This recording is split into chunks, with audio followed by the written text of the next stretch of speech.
Falar de Pablo Santana é abrir uma enciclopédia, escolher o case. Tudo poderia acontecer numa conversa com Santana. Numa dessas vezes, ele parou na minha frente e disse: preciso falar contigo agora.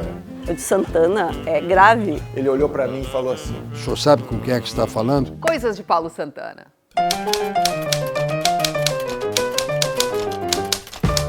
Uma vez eu precisava fazer uma foto do Santana aqui nesse estúdio onde a gente tá. E o Paulo, ele tava muito sério, né? E eu tentando descontraí-lo, e fotografando, olhava, fazia e tal. E uma hora eu falei assim: Santana, sorria um pouquinho. Ele olhou pra mim e falou assim: Tu não sabe que eu tenho a boca torta, seu filho da puta?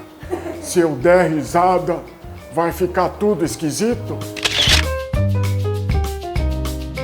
Santana pode ser enredo de escola de samba e até já foi. Há alguns anos, acadêmicos da orgia, o enredo era Pablo. Desde os seus tempos de baleiro, vendendo guloseimas nas matinés do cinema Miramar, no Partenon, até a sua condição de estrela das comunicações. Na época, ele era delegado de polícia.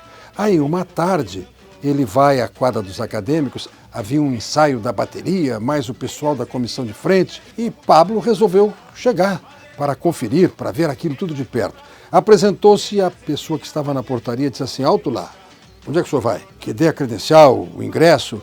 E ele olhou e disse: o senhor sabe com quem é que está falando? Os que estavam perto ficaram até temerosos. Ih, vem aí um carteiraço, vai dar uma de delegado. E aí o porteiro disse: não sei com quem é que eu estou falando. Pois então saiba que eu sou o enredo. Vem bonita, vem mostrar Paulo Santana em passarela. Olha, o Santana aprontou, assim, poucas e boas aqui nesse estúdio. Quando ele chegava, a gente já sentia, né? Porque primeiro chegava o cheiro do cigarro dele e a gente tinha que ficar cuidando para ele não entrar o cigarro no ar, porque muitas vezes acontecia isso. Bom, ele chegava, se tinha música aqui no estúdio, ele vinha com aquela dança dele, assim, ó, se girava, assim, e apavorava todo mundo, porque parecia que ele ia cair, né? Sempre tonto, assim, ó, para um lado, para o outro. Gostava de tocar uma flauta no meu Inter. Uma vez, o Grêmio se classificou para as semifinais da Libertadores contra o Santos e ele de madrugada foi comprar um peixe, me chega aqui com um peixe no espeto, um peixe cru, fedia aquele peixe, para dizer que estava no florete do mosquiteiro. Coisas de Paulo Santana.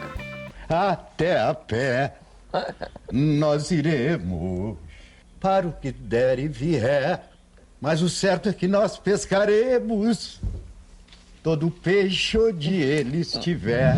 A gente frequentava a Sala da Fumaça, que era o fumódromo da Zero Hora, que não existe há uns 2 anos, e estávamos só nós dois na sala. E em determinado momento, Santana olhou para o céu, para as nuvens e disse assim: está escrito Jesus naquela nuvem. E eu fiquei impressionado, eu contando agora, eu me lembro muito bem, eu fiquei impressionado porque era possível mesmo ler a palavra Jesus nas nuvens. E o primeiro debate que se estabeleceu era para quem Jesus estaria aparecendo. O Santana disse que era com ele, eu na hora concordei que era com ele, a conversa daquele Jesus nas nuvens, né? Primeiro nós tentamos evitar que outras pessoas vissem aquela cena no céu, porque o Santana temia que aparecesse alguém com algum discurso religioso em função daquela inscrição nas nuvens.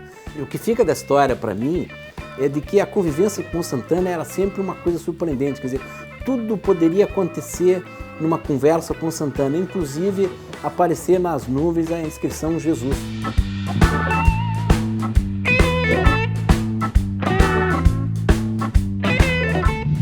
Foi num domingo, as pessoas que estavam aqui no plantão perceberam um cheiro estranho e uma fumaça vinda do teto. Nós não sabíamos o que era, a gente acionou a segurança, chamamos os bombeiros e a orientação foi: evacuem o prédio. Todo mundo saiu correndo e eu fiquei com a função de passar pela redação para ver se tinha alguém ainda no prédio. Tinha uma só pessoa, era Paulo Santana, que estava sentadinho na sua cadeira, à frente da sua mesa, na sala de opinião. Eu disse: Santana, é grave, precisamos sair do prédio. E ele assim: uma calma, mas por quê? Eu disse: porque tem uma fumaça, pode ter um incêndio. E ele assim: mas e daí? Eu disse: Santana, nós precisamos sair do prédio agora. Eu não vou sair do prédio. E nós ficamos ali naquele impasse. E nisso estavam os bombeiros aqui verificando. Eles me perguntaram: saiu todo mundo? Eu disse: não, tem uma pessoa que ainda está no prédio. E eles perguntaram: quem é? É o Paulo Santana. E eles já ficaram assim: o Paulo Santana? É o Paulo Santana. Aí eles foram lá até a sala e tentaram primeiro gentilmente que ele saísse. depois ele quase saiu carregado do prédio, porque para ele nada era mais importante, nem o incêndio, nem nada, do que aquele texto que ele teria que escrever e publicar no jornal de segunda-feira.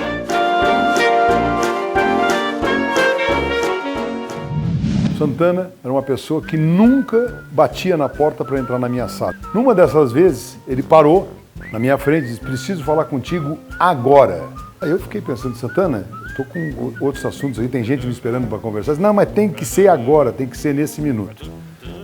Santana sempre tinha prioridade na minha agenda. Senta aí, vamos conversar. E ele fumando, e ele sabia que eu detestava que fumassem na minha sala. Ele falou assim: Nelson, eu vim aqui te dizer uma coisa muito séria. O que é, Santana? Eu quero que tu faças um discurso no dia que eu morrer.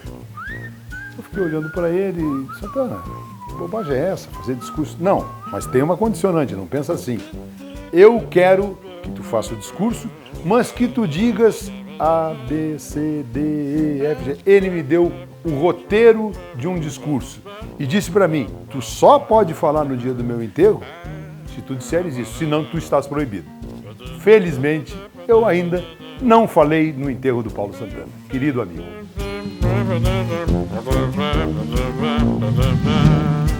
Ba-da-ba,